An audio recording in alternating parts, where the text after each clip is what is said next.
გადაცემის სპონსორია ავტობანი. ავტონაწილების 100-ზე მეტი მომწოდებელი, ორიგინალი მწარმოებლები, რომლებსაც ენდობა ავტოსამყარო და 40,000 დასახელების პროდუქტი ერთ კომფორტულ სივრცეში. ენდეთ ჩვენს 30 წლიან გამოცდილებას. გადაცემის გენერალური სპონსორია უმსხვილესი საერთაშორისო აუდიტორული კომპანია Nexia. გადაცემა შენობით ბიზნესის პარტნიორია Sena Auto. გადაადგილებას უზრუნველყოფს ელექტრომობილი Sena i400. შენი ელექტრომობილი.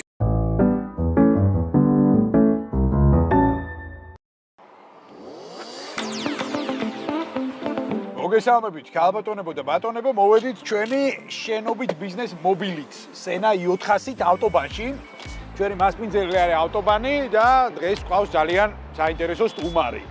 მენაშენეთა ასოციაციის ხელმძღვანელი პრეზიდენტი ბატონი ირაკლი როსტომაშვილი. და როგორც მიხვდით, ჩვენი საუბრის მთავარი ფოკუსი იქნება ურბანიზაცია, არქიტექტურა, განაშენიანება, ბიუროკრატია, ბანკებთან ურთიერთობა, მოკლედ ძალიან ფართო სპექტრია დიალოგის. წამოყრევით რამდენიმე წამში დავიწყებთ ინტერვიუს.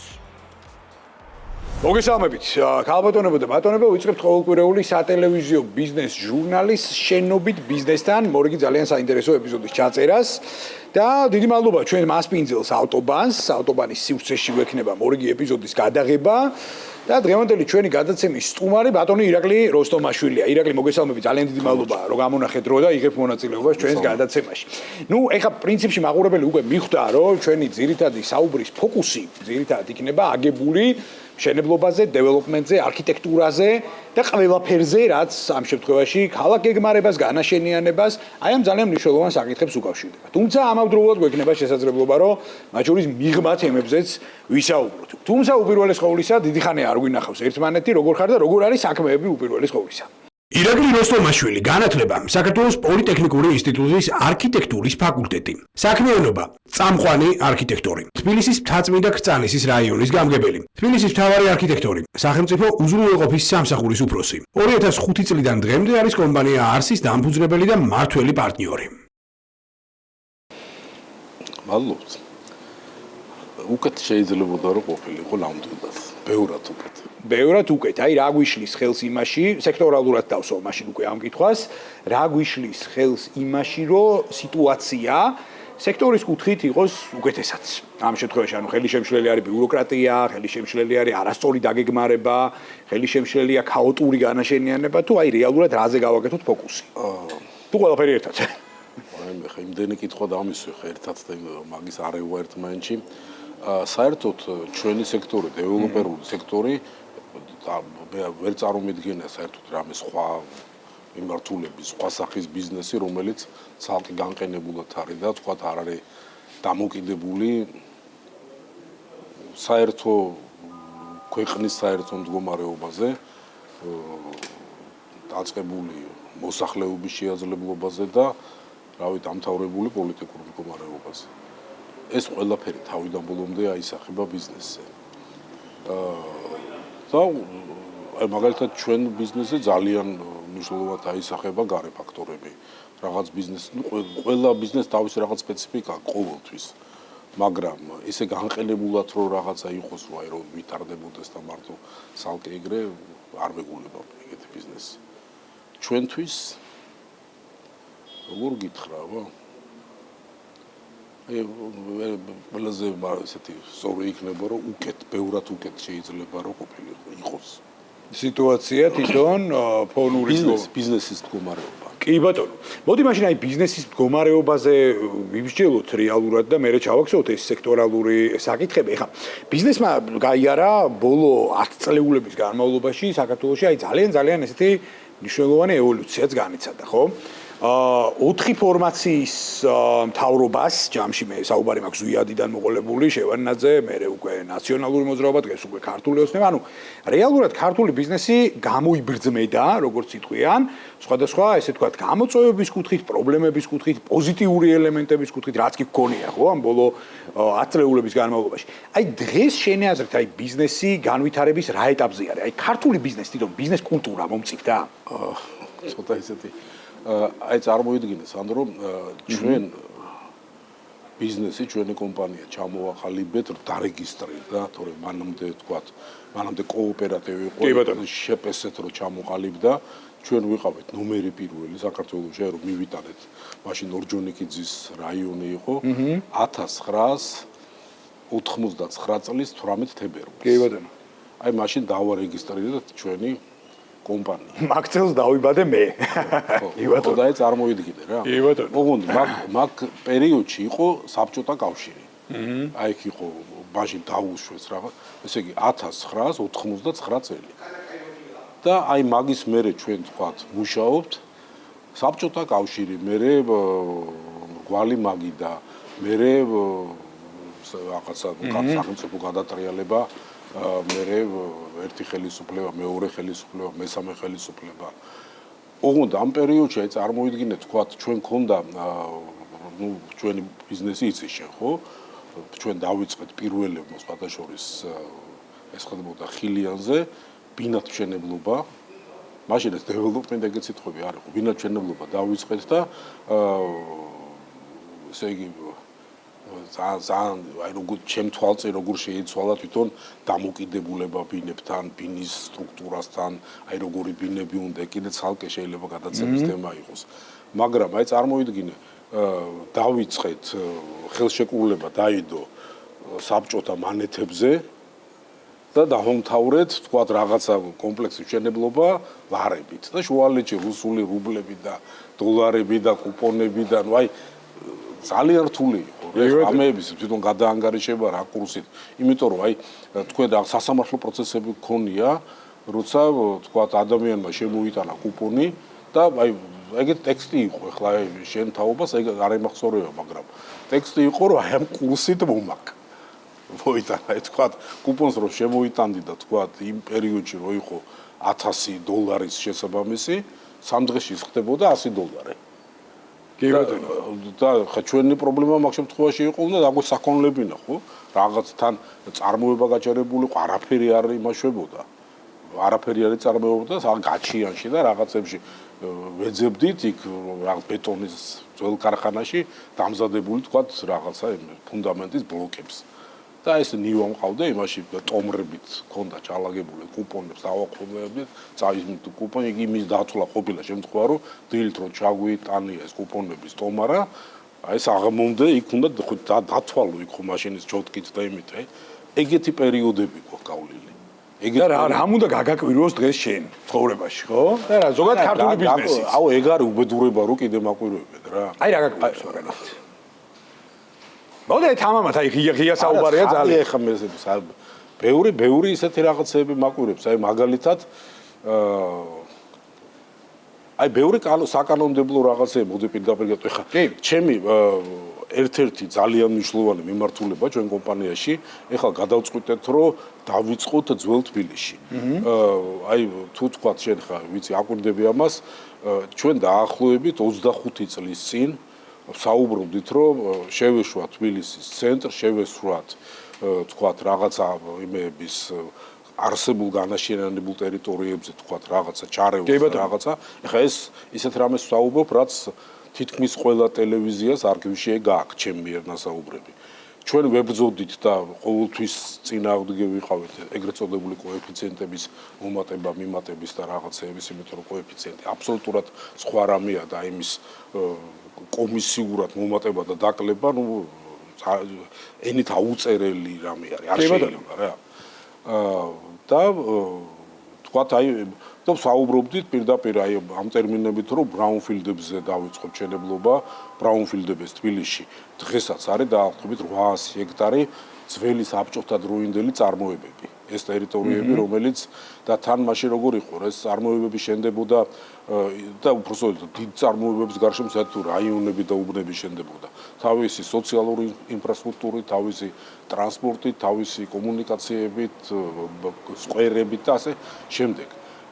და მოხდა ისე, რომ ხა ბევრი თქვათ აი ამ თემაზე ესეთი აი სოციალურ ქსელებში კრიტიკოსები ხო არიან, როგორც ისე აი რაღაცა ყურმოყრულ ამბების რომ ქარხნები აამუშავეთ და ხალხს ამუშავებს რაღაცა ეგეთი და აი რაღაცა ქარხნები არის რომელიც მაგალითად რაღაცა დეტალებს ამზადებდა და გზავნიდა მიტიშინსკის ავტო რაღაც ქარხანაში რა. იმ მიტიშინსკის ქარხანაც არაფერს არ აკეთებს და ვის ახსოვს ახლა ეს წარმოება და ანუ ის სხვა ქვეყანა იყო. ჯაჭვი მოკვდა რეალურად, ინდუსტრიული ჯაჭვი. არა, ჯაჭვი მოკვდას გარდა როგორი რაღაცაა რა, ეს წარმოება და ეგეთი რაღაცების კეთება ხო ეგ დამოკიდებული არის კონკურენციაზე და მაშინ დახურული სისტემა იყო რომ მიტიშინსკის ქარხანაში დავალებული ჰქონდათ გოსპლანი და რომ უნდა ეყიდათ რაღაცა თბილისის ელმაო რაღაც ქარხნიდან დეტალები რა ფასი იყო როგორი იყო ჩინეთი უფრო იაფად გააკეთებდა თუ იმას რა ქვია იტალია არა აი ეგ უნდა ეყიდა და დავალება იყო ეს გოსპლანში ხო ეხა ამას არ უყურებენ იმიტომ რომ აი ეს არის რა ძალიან ცოტა არეულად იმაშია არა ძალიან კარგად მინდა რომ აი ძალიან კარგად ეს დამოკიდებულება და რაღაცა იმას ხდა იმიტომ რომ როგორია ეს აი ობიექტურები უნდა ვიყოთ და ესე უნდა შევხედოთ რა ამას იმიტომ რომ რაღაცას რო ვაკეთებ შენ უნდა არსებულ რეალობა გაითვალისწინო შენ რო თქვა აი წარმოება და რაღაცის გამოშვება გინდა როგორ შეიძლება შენ არ იფიქრო კონკურენციაზე რო თქვათ რო ამბობ რომ მოდი საქართველოში რაღაცა ისნის რაღაცა ფეხსაცმელების ფაბრიკა ვამუშაოთ და რას ვისამთ გავყიდით იმ ფეხსაცმელს ადამიანურ რესურსზე არ უნდა ვიფიქროთ ეგ დროს თქვათ არის და ვასწავლეთ და რაღაცა ისნის ფაბრიკა რო ვამუშაოთ ჩინურზე კარგს გამორიცხულია გამორიცხულია ხო თურქულზე მე არ ვიზახი ევროპულზე იტალიურზე და თქვათ რაღაცა ესპანურზე ხო ვერ გააკეთებს და ასე შემდეგ ბევრი რაღაც ეგეთი წარმოებები იყო რომლებიც ნუ აი მაგალითად სტუდქალაქის ტერიტორიაზე რომელიც 92 წელს ჩვენ კონკურსი მოვიგეთ რაღაცა და მე იქ უნდა ყოფილიყო 14 ჰექტარზე დაბალ სართულიანი განაშენიანება იმიტომ რომ მან შეგნებულა თქვა აი მაღალი და მაღალსართულიანი არ უნდა გაკეთებულიყო იმიტომ რომ მან იყო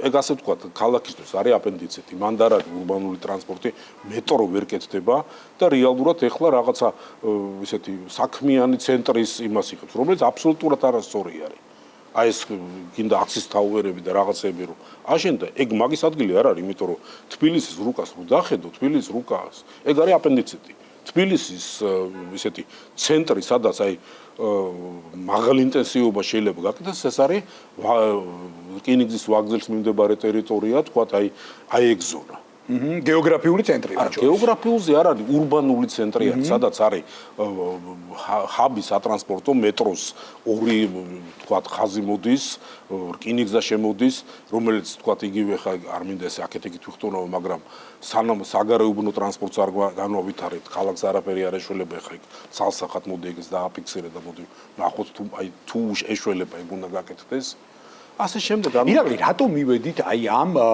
ძალიან ყურადღებით გისმენ ეხლა და ძალიან დიდი მადლობა ამ წერტილოვანი აქცენტებისთვის რაც დასვი გეთანხმები აბსოლუტურად აი ამაზე საუბარი ხა ძალიან შორს წაგვიყვანს ძალიან დიდ პრეისტორიაში ხო მაგრამ რატომ მივედით აქამდე ნუ გასაგები ხა წარსული გამოცდილება რა იყო მანკიერება და ასე შემდეგ მაგრამ არავის არ ცალია ხელისუფლებას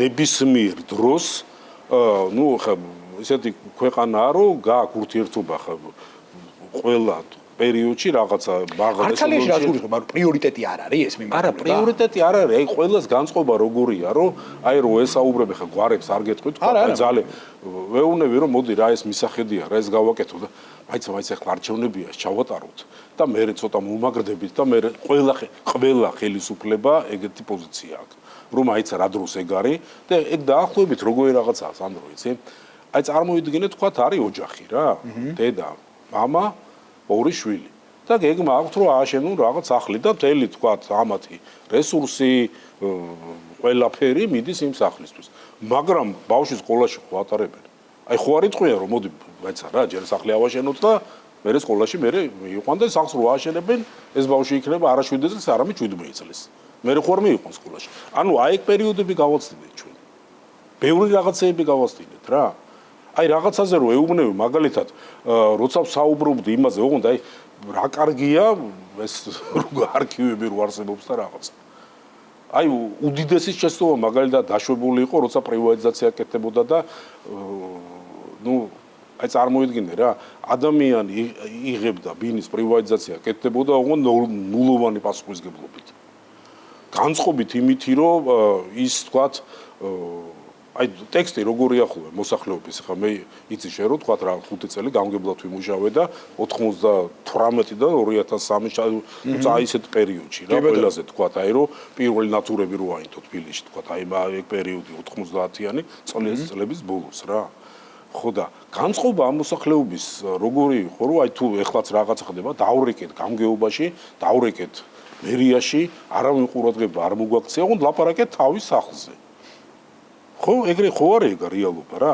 ეხა ამას რო ეუბნები ამ მოსახლეობას წინს არასწორ ვის არის რა ქვია და ამას ხო მე ეგრე წარმომიდგენია რომ და ერთხელ დათქვამიც მაქვს რომ თქვა აი რაღაც არჩევნებზე ადამიანი რო თქვა აი თბილისის მერად რო არჩევნებზე მიდის მე იმას თვლი რომ თავს წირავს რა იმას თუ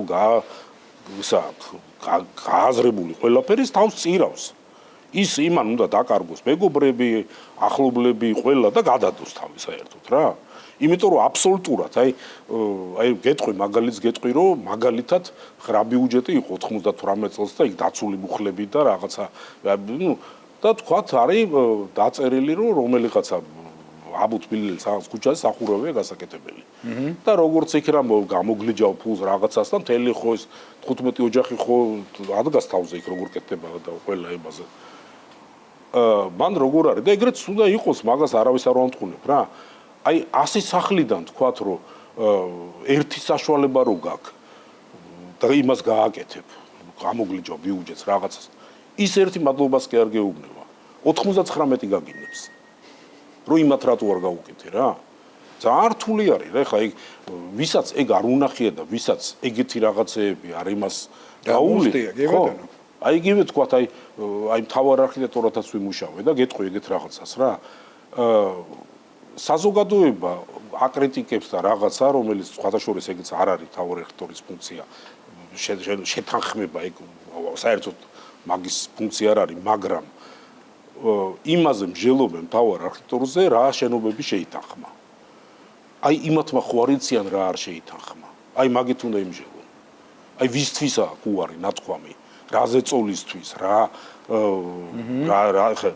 ეჭვი გეპარება რომ რა ხალხი იმაშვება და რა ინტერესებია და რა ისეა და აი წარმოიდგინე თქვათ რომელიც მე მეორე წუთში წავა და რაღაცა ვინმე ჟურნალისტს ეთქვის რომ აი მან რა ნუ საოცრება ხდება რა ეს ყველაფერი არის ისეთი რომ ნუ ხო გეუბნები გითხარი რომ ნუ თავი უნდა გადადო მაშინ ყველა უნდა გადაიკიდო ყველა უნდა ახლობელის მაგაზე არ არის ლაპარაკი რა ყველა უნდა ნუ იმას რა დაკარგო ასე ვთქვათ რა ხო ძალიან რთული სპეციფიკა ეხა ცოტა ისე იმას არა ძალიან საინტერესო აქცენტები დასვი მოდი მაშინ აი იცი რა გავაკეთოთ ირაკლი აი მოსახლეობასთან ურთიერთობაზე მაგალითად ეხა გაზრი არის იმას ვქენი რა აი წარმოიდგინე როგორი სიტუაციაა რა ეხა მაგას დარწმუნებული ვარ მაგაზეც აი ეხლაც კერძო ბიზნესში ვარ და რაღაცა მაგრამ აი წარმოიდგინე არის მაგალითად ამას ყოველთვის იცი აი ეს ეთყობა ხო არის რაღაცა ყოფილი რაღაცა აი ყოფილი ის არ არსებობს რა როცა ჩართული იყავე კომუნალურ მეუბანში რა ნუ სულ აი რაღაცა წვიმა რომ მოდის ეხას და კარი როა რაღაცა მახსენდება იქ რაღაცა აზიზბეკოვის აღმართზე რაღაცა მისამართი და ისინი აი ეგ თავში მაქვს ეგენი როგორც ეხაც ნუ მახსოვს რა ეგენი რომ იქ რა ხდება და იქ იმაზე რა ქვია აბესაძის ქუჩაზე იმსახურობს რა მოწყალე როგორ ჩავიდა და ეს არის რა ურთულესი ის არის აი ეგ შეგზნება როცა რაღაცა პასუხისგებლობა აქვს და აი წარმოიდგინე თქვათ არის სოციალურად დაუცველი ოჯახი რომელსაც განცხადება აქვს მერიაში დაწერილი და თქვათ ის რაღაცა შემწეობას რაღაც დახმარებას რაღაცა იღებს და ამ დროს იმასთან მიდის თქვათ რომელი განცხადება აქვს რომ წყალი ჩამოდის აღურავი დაზიანება მიდის ვიღაცა კომპანია და ეუბნება რომ იმას ვქენე რა ქვია აი ვინას მოგცემ და რაღაც $300,000 მინდა ეუბნება რა და ვაჭრობენ ეს ეუბნება რომ 280 და რაღაცა რეალურად აი წარმოიდგინე მოდი ვილაპარაკოთ აი მე და შენ როგორ იმაზე იცი რომ ერთი ქვეყნის ბიუჯეტს ვავსებთ და ვფიქრობთ რომ ეს ბიუჯეტი როგორ დაიხარჯოს ამ დროს ვიღაც ტიპი არის ჩვენი თანა მოქალაქე რომელიც თulis რომ იმას აქვს 300,000-ის გონება ანუ $1,000,000 $1,000,000 პატრონი არის ოღონდ შემწეობას იღებს და იმან რო აიღოს და ეს თავის სახლი, ბინა თუ რაც არის, 3 ოთახი გაყიდოს, 9.5 მილიონიდან 9.5 მილიონით იცხოვროს არა. ეგ შეგნებამდე დავდი. არა, შეგნებაზე არა, არა, შეგნებაზე არა. ეგ არის კანონმდებლობაზე, იმიტომ რომ ყველა მაგას ფიქრობს, რომ აიცარა, ეხლა არჩევნებია და ეხლა ნუ გავანაცხენებს და რაღაცა. მაგრამ მეორე მომენტია, ერთხელ სხვათა შორის მე სოციალურ ქსელში დავწერე, დასავლეთიდან მოვდივოდი, მანქანით მარტო ადრე გამოვედი და მოვდივარ და რომელიღაცა გადაცემას ვუსმენდი, ეხლა მახსოვს რომელიც არ დავასახელებ, რომ სადღაც იმაზე აი შინაგან საქმეთა სამინისტრო მიმდებარე რაღაცა დაანგრიეს, შეჭრილები იყვნენ მოსახლეობა და ბინები დაუნგრიეს და ის ინვესტორი ვისიც იყო ეს გონება რაღაც თანხებს აძლევს და ერთი ქალბატონი იძახდა რომ 40,000-ად მე თბილისში რა უნდა ვიყიდო. აი ტექსტი უსმენ რა, ჩართული მაქვს ტელეფონში, ტელევიზია, თქვა ძველი დილას უსმენ, აი ხამის გადაცემას. და მოვდივარ გურიაში, ესე სანამ ლანჩხუთი შედიხარ და გზაზე რო იმებს ყიდიან რაღაცე ხილს და რაღაცას. ხო და უცებ გაზარი დაემბა და გავაჩერე და ქალბატონი ყიდა და გამოიხმაურე რაღაცა ვიყიდე ვაშლი რაღაცა და ქალბატონი მე დაინტერესებული ვარ აი ეგ სახლი თქვა იყიდებაო. ვაიმე ყველა სახლი იყიდებაო. და ფასები რამდენი არა და 15-დან 20,000 ფარგლებში. ოღონდ აი წარმოიდგინე, ჩვენი ქვეყანაა, ჩვენი ის არის, ხო, ერთი საქართველო არის, ერთი ბიუჯეტია. ვიღაცა იძახის რომ მაგას აქვს 300,000 გონება და ფეხს არ უწulis და ისა და იქ 15,000-ის სახლი არის. ის ჩვენი მოქალაქე არ არის? აი პირობითად თელ სოფლიოში ხო ეგრე არის რომ და საერთოდ ყველაფერში რა რომ შენ თუ შემოსავალი არა გაქვს, ღმერთმა ყველას მიცეს, მაგრამ შენ თუ რაღაცა ქონდა აი მილიონი ლარის ქონება გაქვს.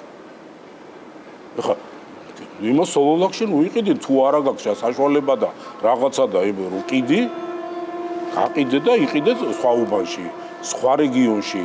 ეხლა მე გითხარი ლანჩხუთის რაიონი, რომელიც იმაზეა, ცენტრზე, თორე არა ცენტრალურ ტრასაზე და რაღაცაზე, ალბათ მაგის ნახევარი ფასი ეღირება.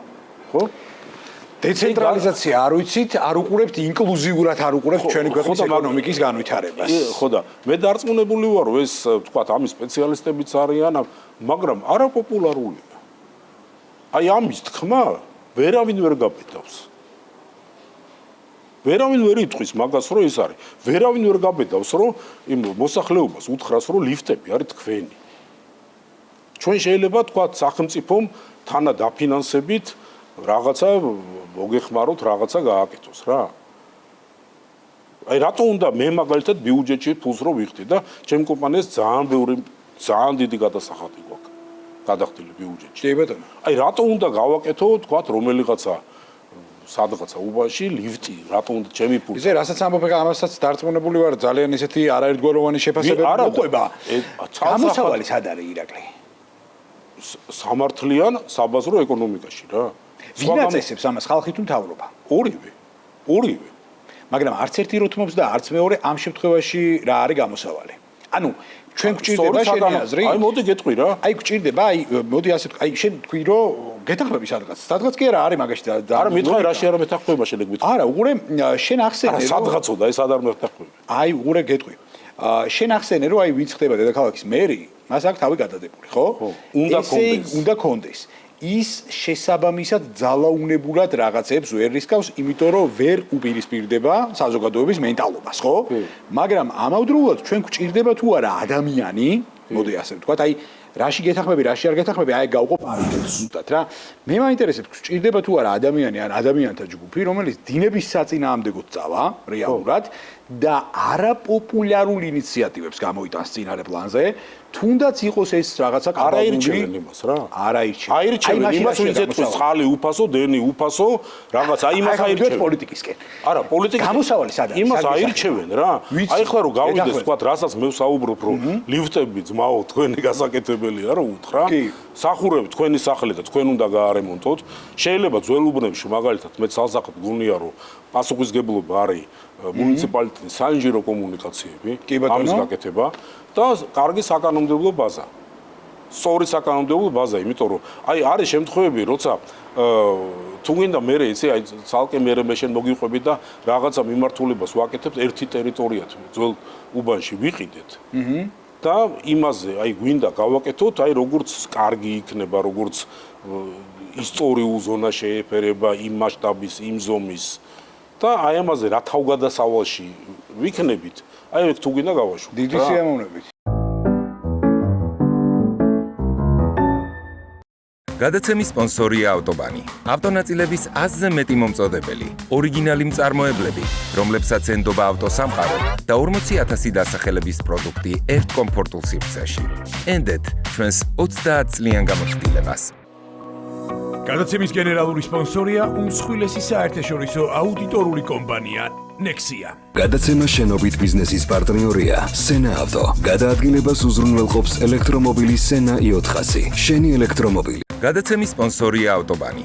ავტონაწილების 100-ზე მეტი მომწოდებელი, ორიგინალი მწარმოებლები, რომლებსაც ენდობა ავტოსამყარო და 40,000 დასახელების პროდუქტი ერთ კომფორტულ სივრცეში. ენდეთ ჩვენს 30 წლიან გამოცდილებას.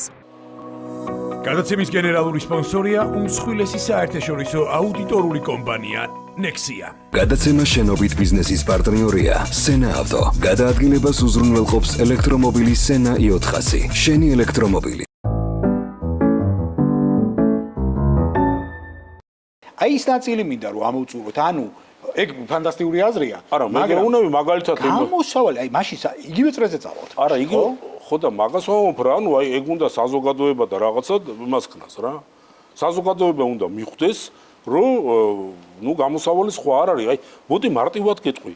თბილისში არის 5,000 ისტორიული ავარიული სახლი, სულ არის 12,000 ავარიული. მაგრამ ნუ ეხლა რაღაცა უბნები არის, სადაც ნუ ჩემთვის ესეთი არაფერი არ არის ხა თქვათ პირობითად იმისი ხუდადოვის მიდა მიმართულებიდან ლოტკინის გორაზე იქ ისტორიული არ არის, ის რომ დაენგრეს და თქვათ კარგი ესეთი ტაუნჰაუსები აშენდეს, პრობლემა არ არის. შეიძლება რა. და ანუ იქ დად შეიძლება კოეფიციენტის და რა ესეთი კოეფიციენტის როგორ გადაგეგმარება და სწორი ისა. სიმჭიდროვის გასდა. რაც შეეხება თქვათ ისტორიულ ზონას, სადაც 5,000 სახლი არის. ამას ჭირდება ძალიან სწორი საკანონმდებლო ბაზა. ხო ამდენი 33 წელი გავიდა რაც დამოუკიდებლები ვართ, ხო? ხო არ კეთდება ბიზნესი, ხო არ შევიდა და ხო არ აკეთებს. ეგ ხო დავინახეთ. ეხლა რაც არ უნდა მოუყვეთ, რაც არ უნდა რაღაცეები ფაქტი ხო არის რომ ბიზნესი იქ არ მიდის. ხო, ეგრე რა თქმა უნდა, არც ინტერესი არ აქვს და შესაბამისად არანაირი ხელმოსაჭრეც არ არის. ბიზნესის ინტერესი არის მოგება. ეს მოგება როგორი იქნება? ამ შემთხვევაში აი ბიზნეს მე როგორ ვეძახი რა? აი ჩვენთან ხო ეგეთი განცდა გვაქვს, რომ ბიზნესმენი უნდა იყოს თბილისელი, აი მოკეიფე, ესე ჯიგარი, მაპატიეთ და რაღაცა და აი ისე უნდა ჩამოვიდა ვიეტნამელი ბიზნესმენი, რომელიც კანონმდებლობით კანონებს ასრულებს ყველაფერს, იმას უნდა რომ ფული მოიგოს, აიღოს და წავიდეს ვიეტნამში. შენი თბილისი არ არადარდებს. ანუ ისეთი კანონი უნდა გქონდეს, რომ იმანაც კაი გააკეთოს. იმან კი არ იმას გვიქნას, აგვიოხროს აკავრობა. ანუ აი ჩვენ ეხლა ვართ ბიზნესმენი რას იკადრებს, ას არ იკადრებზე ვართ და მაგაზე არ უნდა ვიყოთ. უნდა ვიყოთ კანონმდებლობაზე. და აი აქ არის ყველაზე დიდი ისეთი პრობლემები მაგაში, იმიტომ რომ ჯერ მაგალითად წარმოუდგენელი არის მანდ აი მოლაპარაკება და ყიდვა-გაყიდვა და რაღაცა, იმიტომ რომ მარტივი მიზეზის გამო რა. არის 5,000 ისტორიულ სახლებს ვლაპარაკობ, ძველი იმაზე არა. საშუალო თითოში ცხოვრობს 8 ოჯახი. ეს ზოგან არის 20, ზოგან არის 3. მაგრამ საშუალო მაჩვენებელია 8 ოჯახი. აი ამ 8 ოჯახთან მოლაპარაკება არის გამორიცხული. აი შეუძლებელი პრაქტიკულად რა. და შეუძლებელი რატო ვიცი? აი მარტივი რაღაც გამო. თითქმის ყველგან, აი პირდაპირ ისეთი ის არის რა. 1, 2, 3 ბინა არის დაკეტილი, ამ ფლობელებს ეს ბინა აქვთ როგორც აი ფონება და დაკეტილი აქვს. ზოგ საბურთალოზე აქვს მიღებული ბინა და ეს რო გავიფორმეთ, თქვა და ეს ძველ თბილისში, ერთი ჩამოვიყვანეთ სტავროპოლიდან და ერთი ისრაელიდან. რო ხელი მოეწერა ნოტარიუსთან.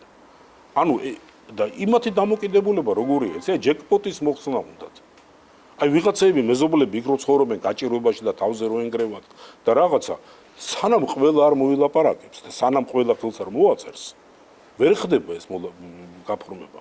ოღონდ ის ვიღაცა რომელსაც საერთოდ არ ადარდებს და საერთოდ არაფერის არ აქვს, ნუ ისეთ არაადეკვატურ ფასს იძახის, რომ ნუ პირდაპირ თავდება რა, აი ეგ მოლაპარაკება და რაღაცები მანდვე თავდება. ანუ აი საკანონმდებლო რაღაცა მოსაფიქრებელი რაღაცა მოსაზრებები და ისინი გვაქვს, მაგრამ ის არის. ამას ძალიან მარტივად შეუძლია, აი რეალურად ამ პრობლემის გადაჭრა არის ძალიან მარტივი. არ არის ძალიან მარტივი. აი პრაქტიკა რას გვეუბნება საერთაშორისო, იცი შენ საერთაშორისო პრაქტიკის კომპონენტებიც, აი მარტივ მაგალითი, ხო? ლისაბონი, მადრიდი, რა ვიცი, ძალიან ბევრი ძველი ქალაქი და მეგაპოლისები, ხო? რომლებაც ეს გზა, ახლა მთელი მადრიდი, ხო, ცოტა სხვა მასშტაბები არის რესტავრირებული. თავიდან ბოლომდე. აი, რა გზა გაიარეს? სხვა სპეციფიკა იცი, სანდრო, მოდი ეგრე ავიღოთ რა. კი ბატონო. ავიღოთ თქვათ რაღაცა აი საავადმყოფოს მაგალითი რო ავიღოთ. სხვადასხვა დაავადებები არის. იმათი მკურნალობა და იმათი თქვათ მორჩენა და ფეხზე დაყენება სხვა არის. იმას პირობითად ფეხი აქვს მოტეხილი, იმას თქვათ რაღაცა დაჟეჟილობა აქვს. და ამას აქვს მეოთხე სტადიის სიმსივნე. სხვადასხვა დაავადებები არის. აი თბილისში მაგალითად სპეციფიკა ეხა იგივე იყვნენ ჩვენ და ჩამოსულები ჰოლანდიელები ხომ მქონია ნუ ამდენი 40 წელია მე ამ მიმართულებით იმაშვები ხო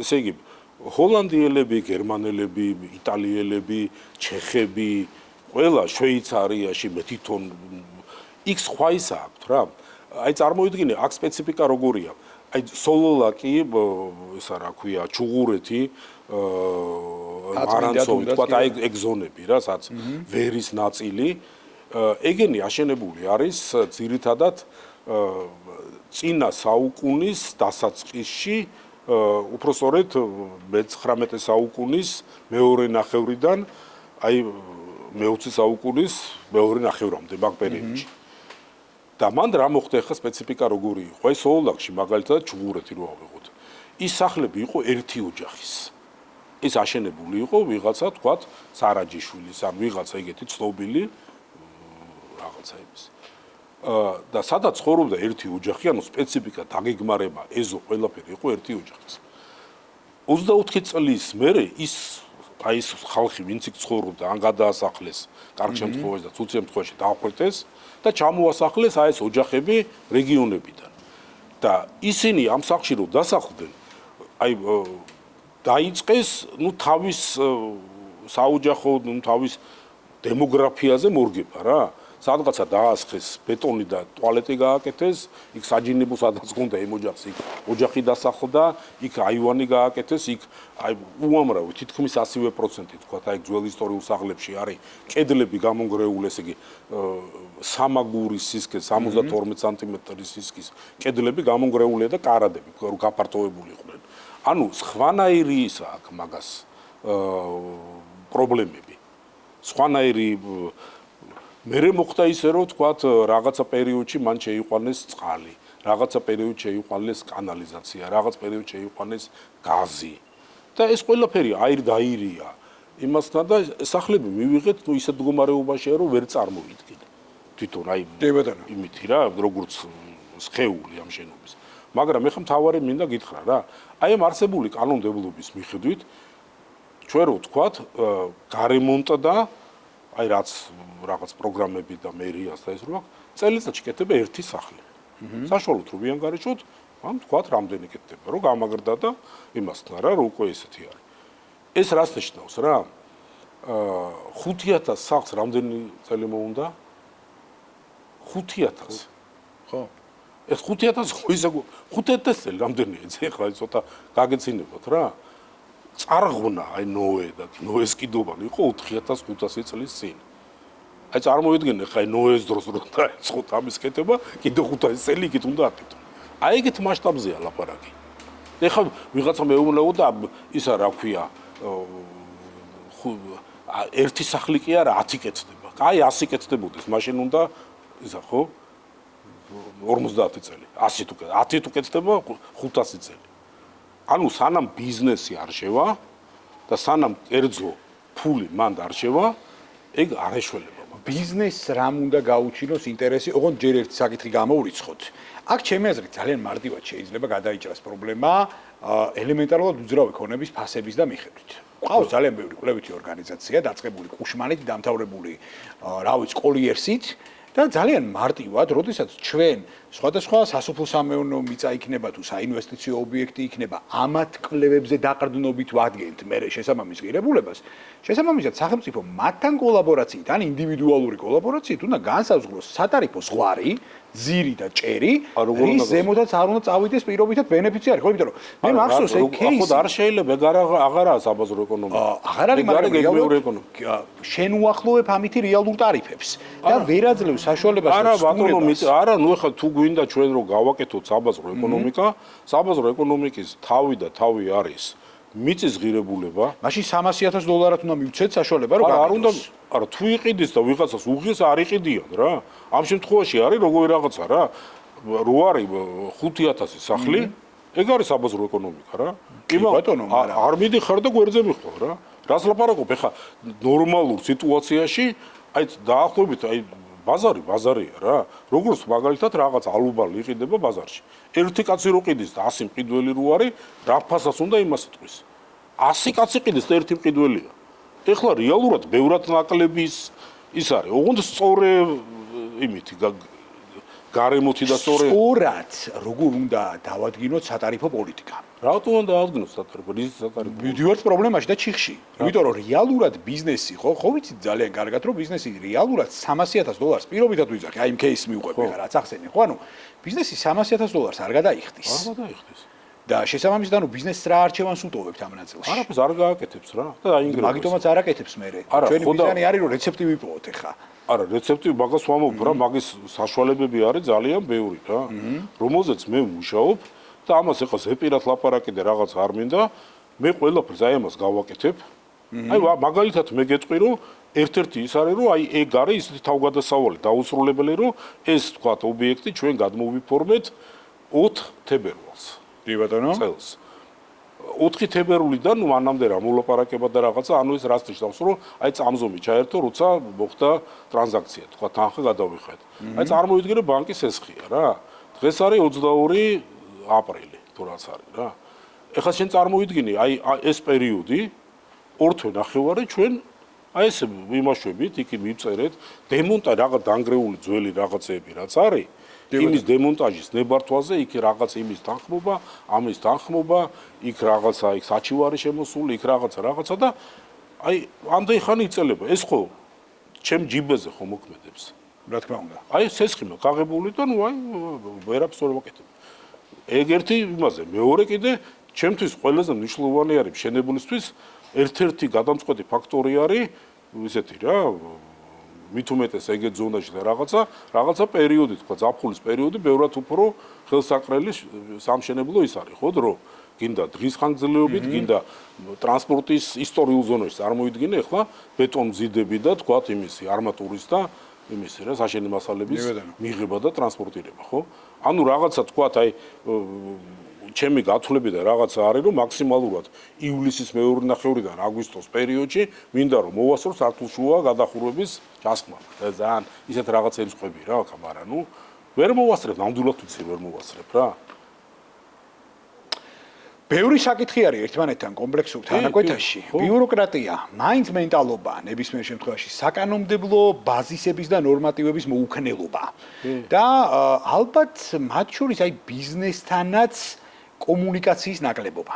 რეალურად, ანუ იმიტომ რომ შეიძლება რა ამ პრობლემებს მარტივად თქო, არ ვიტყვი, მაგრამ ამ პრობლემების გადაჭრა ეტაპობრივად შეიძლება. იქ კიდე ცალკე ქვეთავი მინდა მე ბანკებთან ურთიერთობის ნაწილით შემოვიტანო რეალურად, იმიტომ რომ ეს შენთვის არ არის უცხო თემა და საკმაოდ სენსიტიური თემაც არის. ხო, ამიტომაც მე მგონია რომ სანამდე არ მოხდება, აი ხო ერთ პატარა პასაჟს დავასრულებ შენ ნებართვით, იმიტომ რომ ძალიან დიდი ხნის წინ დაუშვით შეცდომები, ურბანული შეცდომები და ამ შეცდომებს დღემდე ვიმკით. შეიძლება თუ არა ამის გამოსწორება, რა თქმა უნდა შეიძლებოდა, იმიტომ რომ ეხლა დღესაც კი ხო, აი მერიას ძალიან ბევრი საერთაშორისო კომპანია, დასავლური კომპანია ყავს დაქირავებული, ხო? სისტრატი დაწყებული, რა ვიცი, კიდე რით დამთავრებული და რომელი კომპანიით, აღარ მინდა გავაგრძელო, ხა ჩამონათვალე რეკლამაში ვარ ჩაგვეთვალოს, მაგრამ ფაქტია, რომ ამ კომპანიების ხედვები, რეკომენდაციები, განაშენიანებასთან დაკავშირებით, ურბანული პრობლემების მოწესრიგებასთან დაკავშირებით, ანუ ფაქტია, რომ ვერ გადავჭერით, იმიტომ რომ ძირითადი კონცენტრირება მაინც ხდება ცენტრზე, ცენტრალურ უბნებზე, საქალაქთა შორისო განაშენიანებასაც თუ ავიღებთ, ეხლა აი მართლა გული დამწყდა, ეხლა რაც ახსენე, აი გურის მაგალითი რომ მოიყვანე, ხო, ანუ ჩვენი ფოკუსი არის გასწორებული მაინც ცენტრალურ, ესე ვთქვათ, ქალაქებზე, ძირითადად ამ შემთხვევაში თბილისი და ბათუმი არის დენომინირებული და გვავიწყდება პერიფერიები. გვავიწყდება რეგიონები და შესაბამისად, ანუ აი ეს ინკლუზიური განვითარება ვერ მივიტანეთ ამ რეგიონებამდე. სანდრო, როგორ წარმოგიდგენია რა? ეგ ვინ უნდა აკეთოს? ეს უნდა აკეთოს ხელისუფლებამ, ეს უნდა აკეთოს ხელისუფლებამ ძალიან ზოგადი ის აცხადებს. ხელისუფლებამ რას ქვია?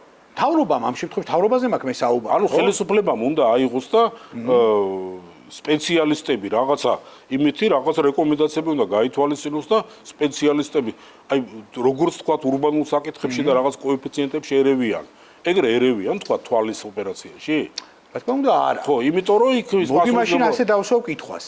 რაშიც არ მინდა რაღაც ცუდად გამომივიდეს და არ მინდა რომ რაღაცა პირიქით როცა საკრიტიკოა ხელისუფლება ვაკრიტიკებთ ყოველთვის, მაგრამ რაშიც უნდა ხელისუფლებას იქ ხო კარგად ერევა და გვაქვს წარმატებული მაგალითები და გვაქვს წარუმატებელი მაგალითები. აი ორივე ვთქვათ. აი ორივე ვთქვათ. მაგალითისთვის სიტყვაზე მე ვამბობ რომ აი მიკრო და მცირე და საშუალო ბიზნესის ნაწილში ხო აი როდესაც გაჩნდა სახელმწიფო პროექტები, აი მაგალითად აწარმოე, დანერგემომავალი, შეღავათიანი აგროკრედიტი, ანუ ხელისუფლების ჩართულობამ და თუნდაც საბანკო პროცესის დაფინანსებამ, ხო ანუ შექმნა ეგრეთ წოდებული bankable სისტემა, რომ ანუ SME სექტორმა შეძლო ბანკთან თავისუფლად ურთიერთობა. როგორ გამოიყენა ეს შესაძლებლობა? ეს ალგე სალაპარაკო თემაა, მაგრამ ხო გაჩნდა კი რა, ანუ სადაც შეგვიძლია ხოჩავერიეთ, ანუ ხელისუფლების მხრიდან ვსაუბრობ. და ეს ხო მეტნაკლებად წარმატებული მაგალითი იყო. ეხლა მოდი წარუმატებელი ერთ кейსი ვახსენოთ, რაც გამახსენდა. პირველი, სუბსიდირება.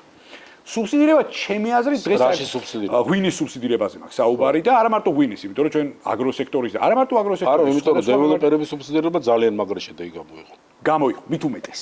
აქედან გამომდინარე, აი ირაკლი მე მაინტერესებს, აი სუბსიდირების ნაწილი, ხო ეხა იქ მედლის ორი მხარეა რა, შეიძლება დადებითიც და შეიძლება უარყოფითიც, მაგრამ აი ხა მოდი აი აგროსექტორის სუბსიდირებას რო გავყვეთ, ცოტა ხანი გადავუხვევ თემას, შენებართვით, ანუ დღეს მაგალითად აი ჩემი აზრით და ბევრი დამეთანხმება, რომ აი მევენახეობა, მეღვინეობის სუბსიდირება დღეს საჭირო აღარ არის და ეს უკვე ვანგიერება არის.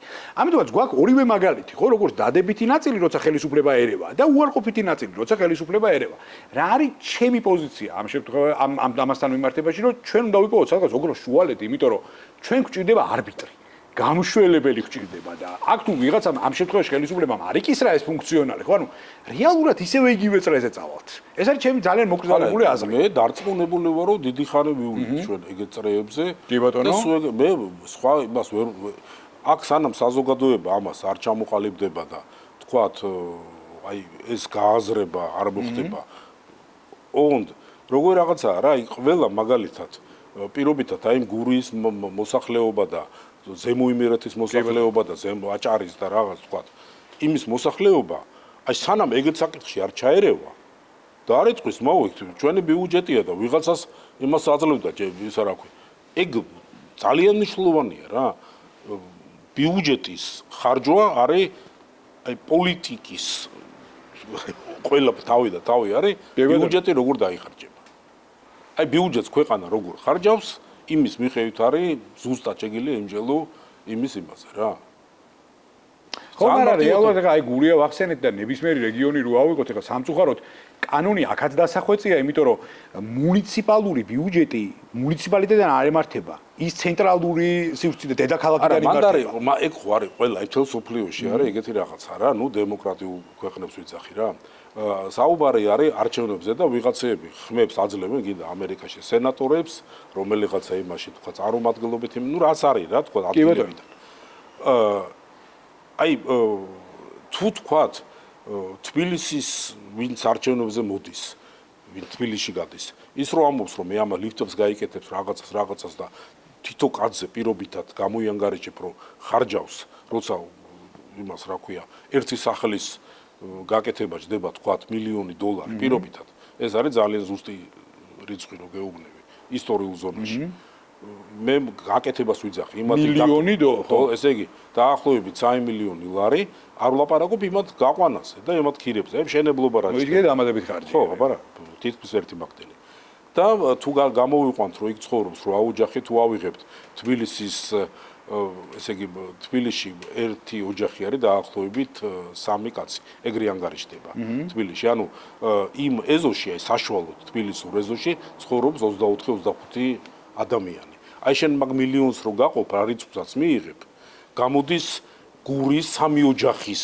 ერთ კაცზე რა თანხაც იხარჯება აი შენ ამბავს რომ მოუყვები გურის მოსახლეობას ის ხმას არ მოგცემს იტყვის რომ ერთი ქვეყნის ბიუჯეტია თბილისში შენ თუ ერთ კაცზე ხარჯავო იმას 50000 ჩემზე აქვია 3 ოჯახზე ანუ თან სოფლის მოსახლეობის ოჯახი არის 3.2 ანუ მეტი არის რა იქ ნუ სულადობის მიხედვით ანუ თუ 3 ოჯახი არის 10 კაცი აქ არის ესე იგი რასაც ხარჯავ აქ ერთ კაცზე იქ ხარჯავ 10 კაცზე აი როცა ეგ არითმეტიკა იმ ხმის იმაში ურნაში ჩაგდებულ ხმაზე გადავა და საზოგადოებისაზე ვერ შეიცვლება სიტუაცია ირაკლი მაღაზია თავიდან ბოლომდე მაღაზია მართლა მინდა ეხლა ზუსტად გრჩება 15 წუთი და აი იმდენად საინტერესო სჯელობ ეხლა რომ აი დიდი სიამოვნებით კიდე გავზრდი არა ჯელობ რა არითმეტიკა მე ხო აი რაღაცებს არ ვიგონებ რა გეუბნები ბანკების თემა მინდა მოვასწროთ სხვადასხვა აი მე დარწმუნებული ვარ რომ ჩვენ სხვადასხვა ფორმატებში აუცილებლად გაგრძელდება ჩვენი საუბარი ამ და სხვა საინტერესო თემებზე მაგრამ მანამდე აი ბანკების თავი ეხლა კიდე ძალიან მნიშვნელოვანი თავი ეხლა მე ვიცი რომ შენ გაქვს შენი დამოკიდებულებები შენი სენტიმენტები ზოგადად კომერციულ საბანკო სექტორთან მიმართებაში და ამ ნაწილში მე მინდა შემოვიტანო ბანკებთან ურთიერთობის ნაწილი ეხლა მე და შენ წლების წინაც გვისაუბრია ზოგადად არაპროფილური აქტივების ესე ვთქვათ უარყოფით მხარეებზე იმაზე რომ რეალურად ბანკი არ უნდა ფლობდეს არაპროფილურ აქტივს და ამავდროულად მე კანონში შევიდა გარკვეული ცვლილებები ეროვნულ ბანკმაც ამ შემთხვევაში კომერციულ ბანკებს მისცა გარკვეული ტრაექტორია რომ სეპარირება მომხდარიყო ამ შემთხვევაში მათ ჰოლდინგში სხვადასხვა მანამდე გახსოვს არა აშენი საქმეა და ბანკი თურმე გაერკვა რომ არ ეხოს იცი რა 10 წელი მართალი ვიყოფილო რომ ამბობდი ხო მახსოვს განწყობები მოდი ასე ვთქვათ არ დავაფიქსირებ ჩემ პოზიციას მაგრამ მახსოვს კარგად განწყობები მოდი პრეისტორიაც მოვყვეთ 2006 წლიდან მოყოლებული აი მე მახსოვს სხვათა შორის ახალი შემობიჯებული მქონდა მაშინ მასმედიაში 2006 წლიდან მოყოლებული და შემისწორე თუ ფორმულირებაში რამე არასწორს ვამბობ 2006 წლიდან მოყოლებული ქართულ ბაზარზე დაგვიგროვდა ძალიან ბევრი არაკეთილსინდისიერი დეველოპერი არ დავასახელებ ახლა შეგნებულად არავის არც სახელებით და გვარებით არც ბრენდებით და ასე შემდეგ ბევრი აღარც არსებობს მათ დაუგროვდათ გარკვეული ვალდებულებები მათ დაუგროვდათ გარკვეული ასე მათ დაუგროვდათ ძალიან დიდი არმია დაზარალებული კრედიტორების და მენაშენეების და შესაბამისად უცბად იხსნებაცა ალეგორიით რომ მოვყვეთ ეხა იხსნებაცა შემოდის თეთრ რაშზე ამხედრებული ბანკი და ეუბნება ბაზარს ეკოსისტემას რომ მე შემოვდივარ ვინ არის ყველაზე სტაბილური სისტემა მე რას ვაკეთებ მე ვუდგები თავდებში ბექში რეალურად მე თვითონვეც ვარეგისტრირებ ჩემ დეველოპერულ კომპანიებს და მე შემოვდივარ გარანტიით რომ მოსახლეობას ვინა ჩაბარდება არა ეგრე არის ასაში ხო ესეთი იყო განწყობა ყოველ შემთხვევაში ესე იყო არა ეგ მერე იყო მანამდე თუ თავიდან დავიწყო აი ირაკლი ამ კომპონენტს დავასრულებ და ძალიან მაინტერესებს შენი მოსაზრება ხო არა მე ყოველ შემთხვევაში ესეთი განწყობა მახსოვს საზოგადოების მხრიდან იყო ძალიან დიდი აღტკინება ამასთან დაკავშირებით იყო საიმედოობის განცდა იყო სტაბილურობის განცდა და იყო განცდა უპირველეს ყოვლისა რომ უკაცრავად ჟარგონისთვის მას არ გადააგდებენ საბოლოო ჯამში მივიღეთ სექტორში საკმაოდ ესე ვთქვათ ფართოდ წასული მეტასტაზები როდესაც ამ შემთხვევაში კომერციულმა საბანკო სექტორმა დენომინაცია გააკეთა საკუთარი კომპანიების რომლებიც საკმაოდ წარმატებით ოპერირებენ დღემდე ბაზარზე არ ვასახელებ ასევე კომპანიებს გამგები გაიგებს მიხვდებით ძალიან კარგად ვიზე და ვინებზე არის საუბარი ხო თუმცა კნინობით ფორმაში არ ვიძახი ნამდვილად ამ ყველაფერს მე მაინტერესებს აი ეს ჰეგემონიური მდგომარეობა ხო ეხლა შენ ამდენ ეხლა როგორც ახსენე და მოყვები რეალურად ამ ნაწილში სტატისტიკაა და ციფრები ამას მეტყველებს ხალ რეალურად პირველი კომპანია 1999 წლიდან მოყოლებული ეს დარეგისტრირებული მანამდე მუშაობდი რომელმაც შემოიტანა გარკვეული კულტურა ხედვა გამოცდილება ბაზარზე უცბად კონკურენტად ყავს დეველოპერული კომპანია, რომლის უკან დგას ბანკი. უსამართლობა. ამაზე ვთანხმდები. ამაზე ორი აზრი არსებობს. ამაზე მე მგონი ბანკირებიც გვეთანხმებიან, რა რაზეც ვაქსაუბარი, ხა? ხო, აი მე მაინტერესებს, აი რატო გაჭიანურდა ეს ჰეგემონიური სიტუაცია აქამდე და რატო ვერ მივახციეთ კონსენსუსს ჯერ კიდე წლების წინ? კი ბატონო რა, ამას რომ აი ამ პასუხს რომ ვაკითხოს პასუხი რომ გავუცეთ, ჩვენ ცოტა წინ გადავიდეთ, იმიტომ რომ შენ დაიწყე საუბარი იქიდან რომ ბანკი რო შემოვიდა, იმიტომ რომ ესენი გადაგდებულები იყვნენ. ხო ჟარგონი რომ მიხმაროთ. მანამდე ხდებოდა ეგეთი რაღაცა რომ და ოღონდ ეგ ესეთი ელექტრონული მიმოწერა ბანკებში რომ ამას ნუ ვაკეთებ და იმას ეს ნუ ვაძლევთ და ესე პირდაპირ არ გახსოვთ ეგ პერიოდი ყველას რომ ნებისმიერ მარკეტში რო შედიოდი ისინი დესკები რო იდგა ბანკები იმ წუთში ოღონდ რამ მეგიყიდა სესხი აიღებდა და ყველ გეხვეწებოდნენ და კომპანიები იყო ეგეთი რაღაცა რომ რაღაცა კაპიკებად რა $100 და რაღაცა ფასებს რო იძახდნენ ჩვენ ბანკებს აი მიწერილი მაქვს მეილები რომელიც მადლობა ღმერთს ელექტრონულად შენახული არის რომ გამორიცხულია ვერ აშენდება პრობლემა იქნება ნუ აძლევთ ეგეთ კომპანიებს და სულ აი ამ კომპანიებთან მქონდა რა შენ რა გინდა კაცო ჩვენ არმატურა იაფად გვაქვს ნაშოვნი და რაღაცა და პირდაპირ ვეუბნებოდი ბიჭო შენ რა გინდა რომ იქ რაღაცა ბეტონის ზილვა გიხარია თუ ბიზნესი გინდა თუ არმატურა იაფად არმატურა გაყიდე პირდაპირ თავის ფაში და მაგაში მოიგე რას ანუ სულ ეგეთი დიალოგი გქონდა და მოხდა ისე რომ აი ცალსახად ჩანდა რომ აი ეს ბევრი კომპანია ვერ დაამთავრებდა ამ შენებლობას. პირდაპირ გამართლა კიდეც რაღაც დონეზე გამართლა კიდეც.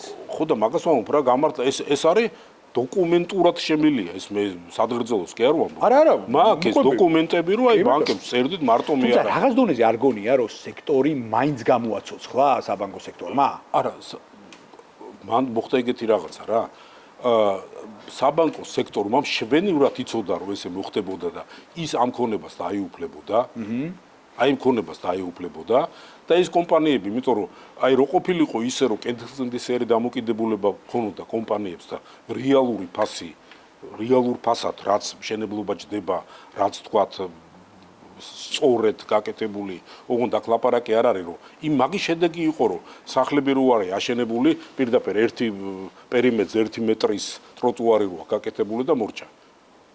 და არის კიდე რომელიც დაანგარიშებულია და სანიაღვრე მეურნეობა და გამწვანება და რაღაც ყველაფერი როა. ეს ყველაფერი თანხაჯდება.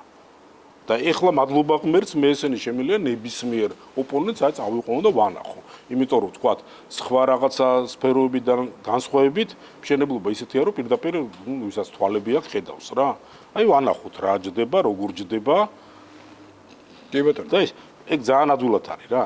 და ანუ ბანკებს ეგ შვენივრად იცოდნენ, დარწმუნებული ვარ მაგაში, იმიტომ რომ საკამაოდ ისეთი მისთანაც ურთიერთობა მქონია, ძალიან ჭკვიანები არიან და ეგეთი რამე არ ეშლებოდათ, იცოდნენ ისინი რომ გადავარდებოდნენ და ესენი ამ ქონებას დაეპატრონებოდნენ. რაც შეეხება რომ ყოფილიყო ყველა კომპანია ხა ეგეთ ხო ჩვენ პირობებში აი მანამ დასაწყისში რო თქვი რომ რა პერიოდები გავიარეთ, ეხლა აი ეგეთი კომპანიები რო ყოფილიყო ყველას წესიერად და რაღაცა რო ემუშავა, ეგ პრობლემა არ მოხდებოდა. მოხდა ისეთი რაღაცა რომ აი კომპანია მაგალითად ნუ კიდე არ დავასახელოთ, მაგრამ ყველა მიცის ხო რომ ხდებოდა როგორ რა რაღაც თანხარო შემოვიდა და ახალ მიცას ყიდულობდნენ. ანუ ეს პასუხისგებლობა ჯერ დამთავრებული არ იყო და ესე გადადიოდა, ასე თქვათ, საპნის ბუშტი იბერებოდა. ეს პირდაპირ ჩანდა. ოღონდ სანდრო კიდევ ამბობ რა ახლა შემოვაბეზრე ხალხ. მიწერილები გვაქვს, ეს დოკუმენტები არსებობს, აი თარიღით, წამებით, წუთების იზუსტით. რომ არ შეიძლება ეგეთ იმას აი ამ თანხად გამორიცხულია აშენება, ესე ვერ გაკეთდება, ვერ დამთავრდება, აუცილებლად გაიჭედება. აი ეს ტექსტები გვაქვს მიწერილი რა. ეგ რაც პირად იმეებში და რაც ტელევიზიით საუბრობდი, რა ვისაც ახსოვს ალბათ თუ არა და ნახეთ არქივებში რა. არა, მე ძალიან კარგად მახსოვს ირაკლი ეს ყველაფერი. სამწუხაროდ გადავაჭარბეთ ჩვენ 1 საათიან რეგლამენტს. 1 საათიან რეგლამენტს 1 საათი ვისაუბრეთ, მოკლედ ძალიან კაი მაგრამ დარწმუნებული ვარ ძალიან ბევრი საინტერესო ინფორმაცია მიიღო ჩვენმა მაყურებელმა და ისე ამონა ამ ჩვენი 1 საათიანი დიალოგით.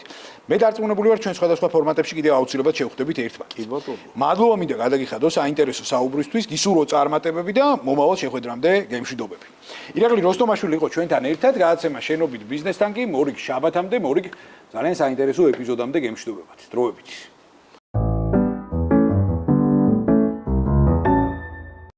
გადაცემის სპონსორია ავტობანი.